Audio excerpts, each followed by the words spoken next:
Kak Wina, Aku Kak Amber. dan ada Kak Clara untuk main gitarnya. Kita dari Komplek Raja Wali. Adik-adik apa kabarnya hari ini? Luar biasa. Yes. Kayaknya kan kurang semangat deh. Ya nih, kita harus nambah semangat nih hari Minggu. Kayaknya kurang semangat deh. Ya benar, kita harus nambah semangat nih di hari Minggu. Oke, kalau gitu untuk nambah semangat, mari kita menyanyikan lagu Selamat pagi Tuhan.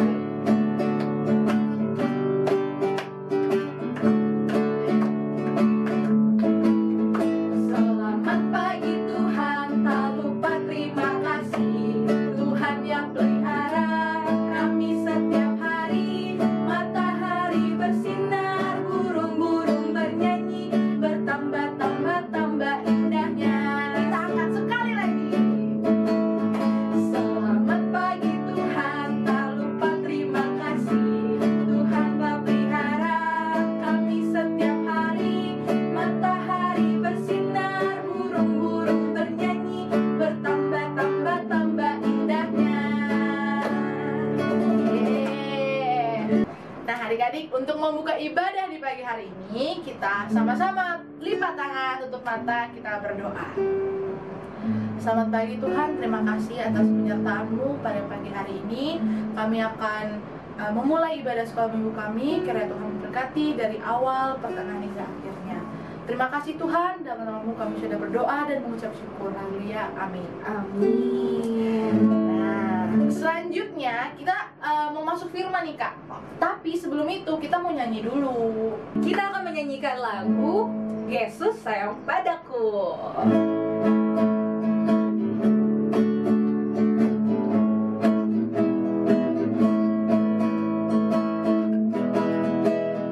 Yesus sayang padaku, Alkitab mengajarku, walau ku kecil lemah, aku ini miliknya.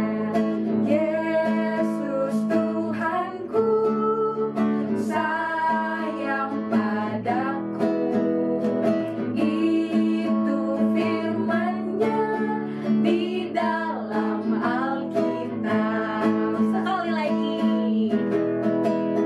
Yesus sayang padaku, Alkitab mengajarku, walau ku kecil lemah, aku ini miliknya. Yesus Tuhanku, sayang padaku, itu firman-Nya di dalam Alkitab. Nah, kita kan udah mau ke firman nih Kak. Kira-kira siapa ya yang bakal ngajar? Siapa ya? Adik-adik di rumah ada yang tahu nggak? Pasti penasaran kan? Nah. Oke deh, setelah ini bakal ada Kak Christine untuk membawakan firman kita pada hari ini. Yeay. Hai adik-adik, selamat hari Minggu, selamat pagi. Nah, ketemu lagi sama Kak Christine di dalam ibadah peran remaja pagi ini.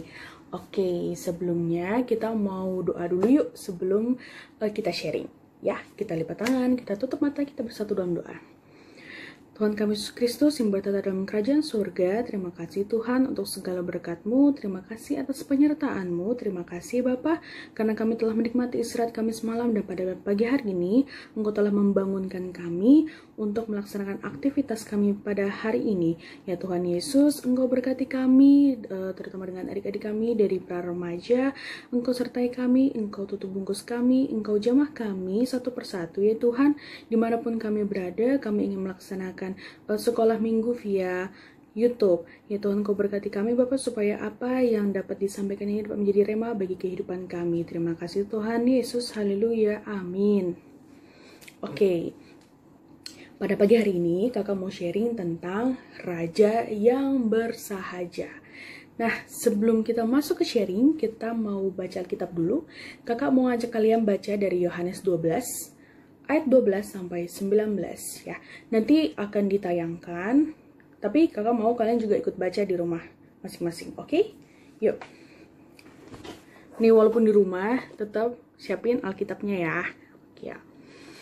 Kita mau baca dari Yohanes pasal 12 ayat 12 sampai 19. Kakak pimpin dari sini ya. Oke. Yesus dielulukan di Yerusalem. Keesokan harinya, ketika orang banyak yang datang merayakan pesta mendengar bahwa Yesus sedang di tengah jalan menuju Yerusalem, mereka mengambil daun-daun palem dan pergi menyongsong dia sambil berseru-seru, "Hosana, diberkatilah dia yang datang dalam nama Tuhan Raja Israel." Yesus menemukan seekor keledai muda, lalu ia naik ke atasnya, seperti ada tertulis, "Jangan takut, hai putri Sion, lihatlah rajamu datang, duduk di atas seekor anak keledai." Mula-mula murid-murid Yesus tidak mengerti akan hal itu, tetapi sesudah Yesus dimuliakan, teringatlah mereka bahwa nas itu mengenai dia, dan bahwa mereka telah melakukannya juga untuk dia. Banyak orang yang bersama-sama dengan dia ketika ia memanggil Lazarus keluar dari kubur dan membangkitkannya dari antara orang mati, memberi kesaksian tentang dia. Sebab itu, orang banyak itu pergi menyongsong dia, karena mereka mendengar bahwa ia yang membuat mujizat itu. Maka kata orang-orang Farisi seorang kepada yang lain, "Kamu lihat sendiri bahwa kamu sama sekali tidak berhasil. Lihatlah, seluruh dunia datang mengikuti dia." Tadi kita sudah membaca firman Tuhan, sekarang kakak mau ajak kalian untuk sharing. Nah, kira-kira apa sih yang bisa kita dapatkan? Poin-poin apa sih yang bisa kita dapatkan dari ayat tadi yang sudah kita baca? Nah, kakak mau ngajak kalian untuk mundur lagi ke ayat 12 dan ayat 13. Nah, di ayat 13 itu ada fokus kakak nih ya, yang mau kakak ajak ke kalian supaya kalian tahu, itu adalah daun-daun palem dan juga kata Hosana. Kalian tahu gak sih sebenarnya Hosana itu artinya apa dan daun palem itu artinya apa? Nah, jadi kita bisa lihat tuh di situ di ayat tadi 12 dan 13 itu bahwa mereka bertemu dengan Yesus dan mereka melambai-lambaikan daun palem tersebut. Nah, tindakan mereka itu tuh seperti sebuah penghormatan, tanda penghormatan kepada seorang pemenang atau menyambut pahlawan. Nah, kalau Hosana itu sendiri apa? Hosana itu sendiri artinya adalah give salvation now, atau berikanlah keselamatan sekarang. Jadi ini tuh merupakan sebuah sambutan atau pujian ya, bisa kita artikan sebagai pujian atau sambutan. Nah, kalau daun palem itu sendiri melambangkan kemenangan, kedamaian, dan kehidupan kekal. Nah, itu yang bisa kita dapatkan dari ayat 12 sampai 13. Nah, kalau dari ayat 14 sampai 15 itu apa yang bisa kita dapatkan? Yang bisa kita dapatkan adalah di situ perbedaannya. Tuhan Yesus itu menemukan seekor keledai muda, lalu ia naik ke atasnya seperti ada tertulis. Jadi Tuhan Yesus itu memenuhi nas dari Zakaria 9 ayat 9. Nah, di situ Tuhan Yesus naik keledai, bukan naik kuda. Kenapa Tuhan Yesus itu naik keledai? Bahkan keledainya itu keledai yang ditemukannya, keledai muda yang ditemukannya, bukan naik kuda. Jadi Tuhan Yesus itu datang dengan apa adanya, dengan cara yang sederhana, ya kan? Nah, bedanya kalau keledai itu melambangkan kelemah lembutan. Kalau kuda itu apa? Nah, kalau kuda itu tuh bisa kita lihat, kalau kuda itu ya orang kan kelihatan perkasa, gagah, powerful gitu kan, penuh kekuatan, keperkasaan, juga memiliki asosiasi yang kuat dengan peperangan. Nah, kita lihat perbedaan antara kuda dengan keledai. Nah, dengan adanya Tuhan memilih keledai, itu adalah simbol kedamaian. Nah, ini ada 4 poin yang kita bisa ambil. Yang pertama, kedatangan raja yang lemah lembut berkaitan dengan penghentian peperangan. Yang kedua, kedatangan raja yang lembut berkaitan dengan proklamasi kedamaian bagi bangsa-bangsa. Yang ketiga, berhubungan dengan Paskah dan kematian dari raja yang melayani kita. Ya kan, biasanya kan raja kan disembah-sembah, dilayani full service gitu kan. Nah, ini enggak, malah kita yang dilayani sama raja. Malah murid-murid Yesus yang dilayani sama raja, ya kan? Tuhan Yesus itu adalah raja di atas segala raja. Dan yang terakhir adalah kita mau belajar dari figur yang bersahaja, raja yang bersahaja. Nah, sebelum itu kakak mau ajak kalian, loh kak, bersahaja itu artinya apa toh? Bersahaja itu bersahaja dari dasar kata sahaja. Berdasarkan Kamus Besar Bahasa Indonesia, bersahaja itu artinya adalah sederhana, tidak berlebih-lebihan. Jadi Tuhan Yesus itu mau sederhana atau kesederhanaan itu menjadi wujud ekspresi iman kita. Ekspresi itu, oh foto kak, ekspresi itu apa sih? Ekspresi itu adalah pengungkapan, untuk menunjukkan. Jadi kalau kita beriman sama Tuhan, Tuhan itu mau juga kesederhanaan sebagai ekspresi dari iman kita. Nah, jadi selain cinta kasih yang Tuhan Yesus ajarkan, Tuhan Yesus itu juga mau kesederhanaan itu ada di dalam diri kita. Kita mau belajar dari figur Yesus Raja yang bersahaja. Nah, terus sebenarnya susah nggak sih kak kalau misalnya kita memiliki karakter sahaja itu bersahaja, atau kita hidup dalam kesederhanaan di masa saat ini? Sebenarnya susah, gampang, susah. Bisa lah ya kita lakukan. Karena kakak juga selama ini juga terus belajar dan berupaya supaya kesederhanaan itu ada di dalam diri kakak. Jadi kita sama-sama belajar. Karena kakak pun juga belum sempurna, tapi kita sama-sama belajar untuk menjadi lebih baik lagi dan melengkapi nilai-nilai yang Tuhan Yesus ajarkan dalam kehidupan kita.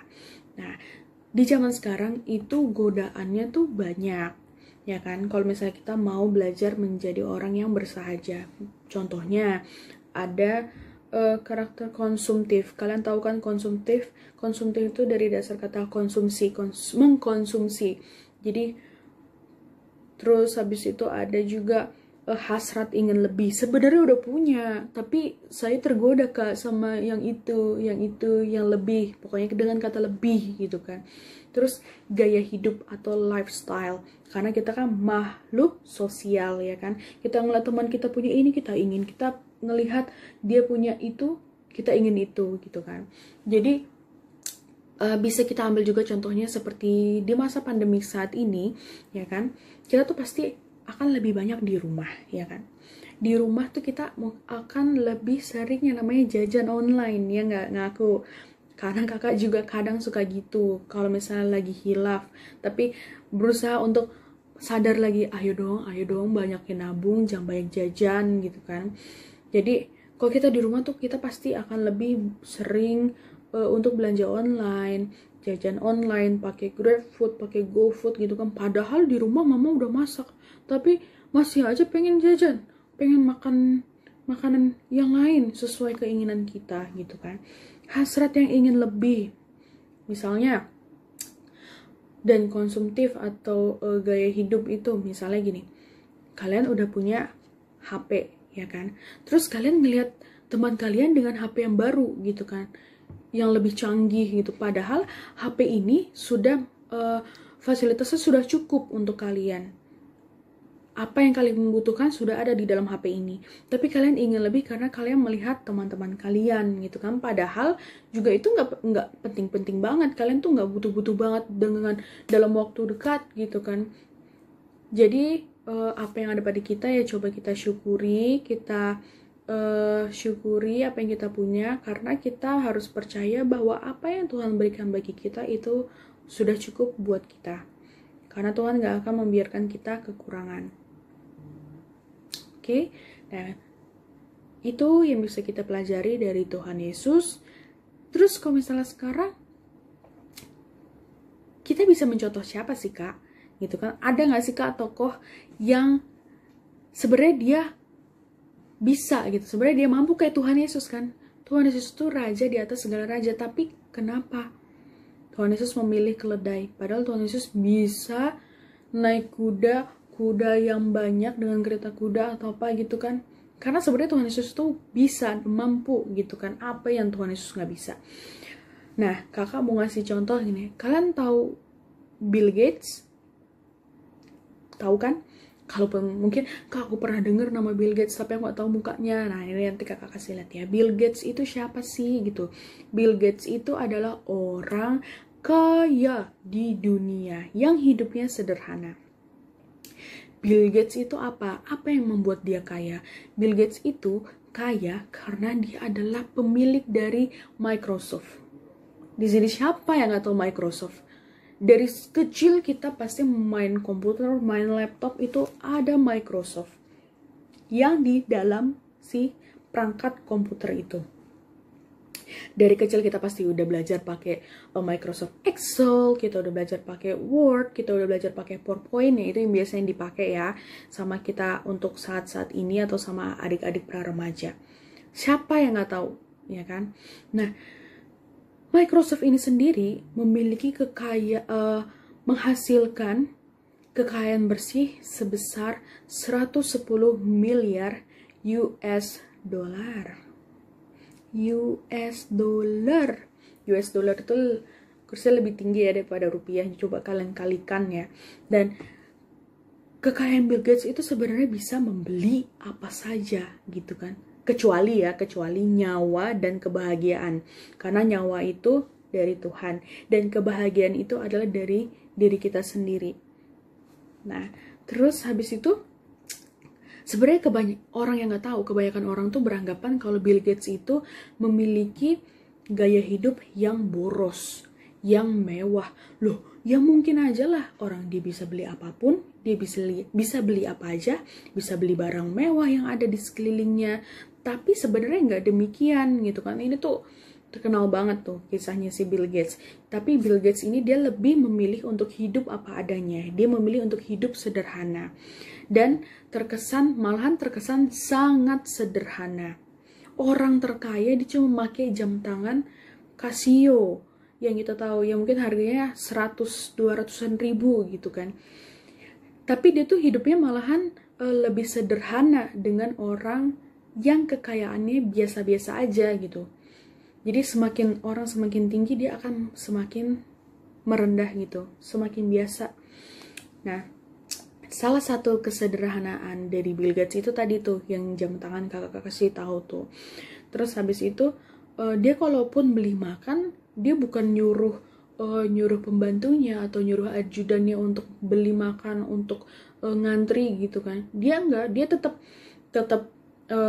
beli sendiri, ngantri sendiri untuk beli McD, misalnya beli KFC gitu kan, beli kentang, burger atau soda gitu, itu dia tetap beli sendiri karena dia ingin hidup sederhana apa adanya. Nah, terus walaupun dia kaya, dia tetap hidup sederhana, dia juga berbuat baik gitu, dia tetap ingat sama orang lain, dia tetap ingat untuk membagikan berkatnya, dia tetap ingat untuk melakukan membagikan sedekah atau bersedekah, ya kan? Karena si Bill Gates ini sendiri dengan istrinya Melinda namanya, itu tuh punya lembaga atau punya yayasan yang selalu memberikan hal-hal positif untuk di sekitarnya yang bisa mereka lakukan. Misalnya nih, mereka itu menghabiskan uang 3 miliar US dollar setiap tahunnya untuk kegiatan manusia. Kegiatan manusianya apa aja sih yang mereka lakukan? Itu untuk memerangi malaria, itu juga untuk menyediakan akses air bersih, membantu vaksinasi polio, untuk mendorong ketersediaan pendidikan. Nah, itu tuh hal-hal positif atau hal-hal kemanusiaan yang dilakukan Bill Gates. Padahal dia orang kaya, sangat kaya, tapi dia selalu hidup dalam kesederhanaan. Ya, kakak nggak memaksa atau mengajak kalian atau menyuruh kalian untuk melakukan hal-hal yang sulit seperti yang dilakukan seperti Bill Gates, karena kakak sendiri juga belum bisa. Tapi apa sih yang bisa kita lakukan? Yang bisa kita lakukan itu adalah itu tadi yang kakak share. Kita bisa melakukan kesederhanaan dan belajar berupaya dalam kehidupan kita. Apa yang kita punya, itulah yang kita syukuri. Jangan terlalu mengingini hal-hal yang lebih. Kita ngelihat ke situ kok, bagus ya. Padahal kita nggak terlalu butuh karena kita sudah punya. Ngelihat ke situ, wow, kok lengkap ya, kok bagus ya, kok aku belum punya ya. karena kita sebelum belum butuh juga, karena kita udah punya gitu kan. Jadi apapun yang ada pada kita, percayalah bahwa itu sudah cukup. Apa yang Tuhan berikan sama kita itu sudah cukup. Jadi kita syukuri apa yang sudah Tuhan berikan bagi kita, karena Tuhan mau kesederhanaan itu merupakan wujud ekspresi iman kita, ya kan? Kalau misalnya kita lebih mendekatkan diri sama Tuhan, kita akan lebih menyadari nilai-nilai apa saja yang Tuhan mau ada di dalam diri kita. Oke? Ngerti ya, adik-adik ya? Nah, untuk sharing hari ini itu aja. Terima kasih adik-adik sudah mau mendengarkan kakak. Dari jarak jauh, sebenarnya kangen banget. Kita pengen sekolah minggu tatap muka kayak biasanya, tapi kita berdoa aja supaya pandemi ini cepat berakhir dan kita semua cepat melewati proses vaksinasi. Jadi kakak mau adik-adik belajar dengan baik ya di rumah, walaupun kita juga masih via Zoom ya kan, biasanya sekolahnya atau kuliahnya gitu kan, atau belajarnya atau lesnya gitu kan masih via Zoom. Jadi adik-adik tetaplah belajar yang terbaik. Apa yang diberikan sama Bapak Ibu Guru kalian lakukan dengan baik, tugas-tugasnya diselesaikan dengan baik. Semakin banyak waktu kalian di rumah, semakin banyak waktu kalian bersama keluarga, dekatkan diri kalian dengan keluarga. Kalian belajar banyak dari mama papa, nilai-nilai apa juga yang baik yang kalian tanam bagi diri kalian sebagai bekal bagi masa depan kalian. Oke, adik-adik, kakak mau kalau misalnya kalian keluar, kalian selalu pakai masker, bawa hand sanitizer, karena kalian juga harus tetap ingat 5M. Ya? Oke, cukup yang mau kakak sharing. Kakak mau ajak kalian satu di dalam doa. Yuk kita bersatu dalam doa. Tuhan Yesus Kristus yang bertata dalam kerajaan surga, terima kasih Tuhan atas segala berkat-Mu, terima kasih Tuhan atas penyertaan-Mu. Pada pagi hari ini kami telah selesai mendengarkan firman-Mu.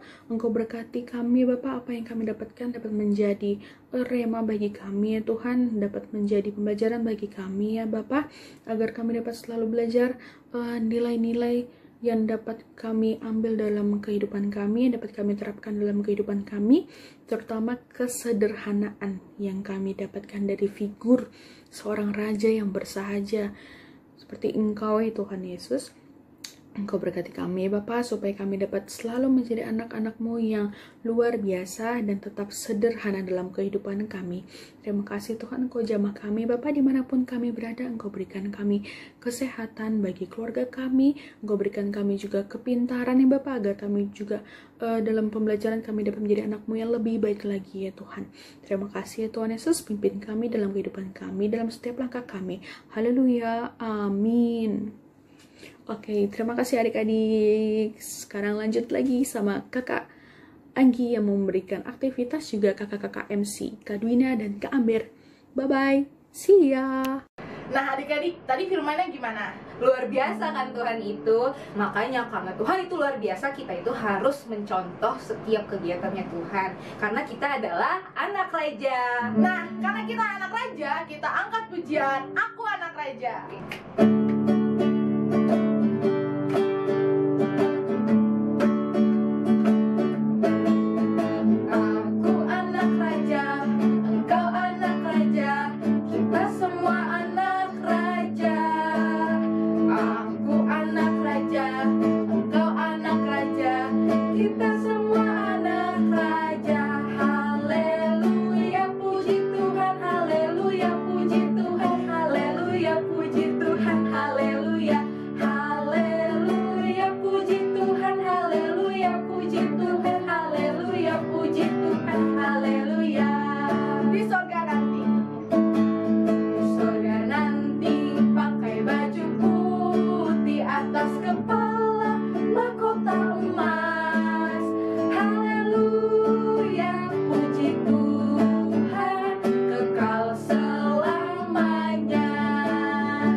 Untuk menutup ibadah kita pada hari ini, mari kita satukan hati, kita lipat tangan dan tutup matanya. Mari kita bersatu dalam doa.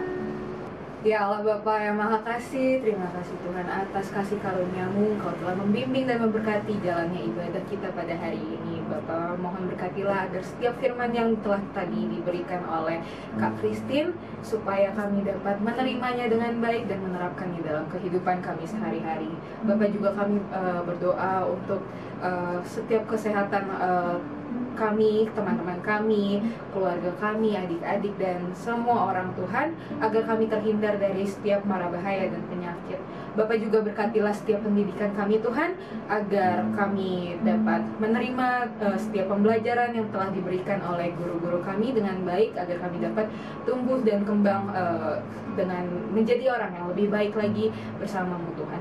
Bapak juga berkatilah setiap papa mama kami Tuhan, setiap pekerjaannya, setiap aktivitas yang mereka lakukan Tuhan, agar mereka juga dapat selalu bergembira untuk setiap pekerjaannya Tuhan, untuk memuji dan memuliakan nama-Mu. Terima kasih Tuhan, ampunilah kesalahan kami. Doa yang kurang sempurna ini kami satukan dengan doa Bapa kami. Bapa kami yang di sorga, dikuduskanlah nama-Mu, datanglah kerajaan-Mu, jadilah kehendak-Mu di bumi seperti sorga.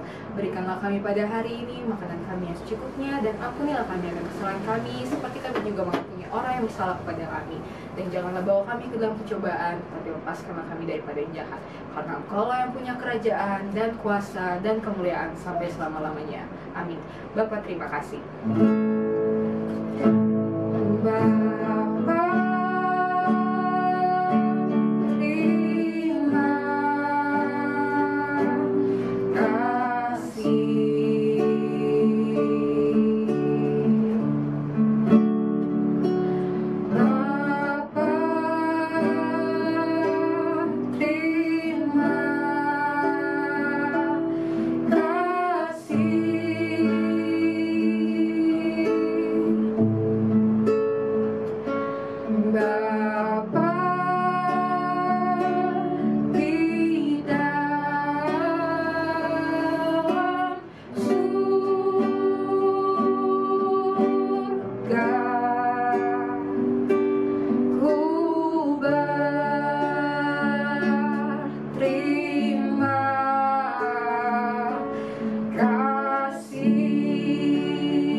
Terima kasih adik-adik. Selamat hari Minggu. Tuhan Yesus memberkati.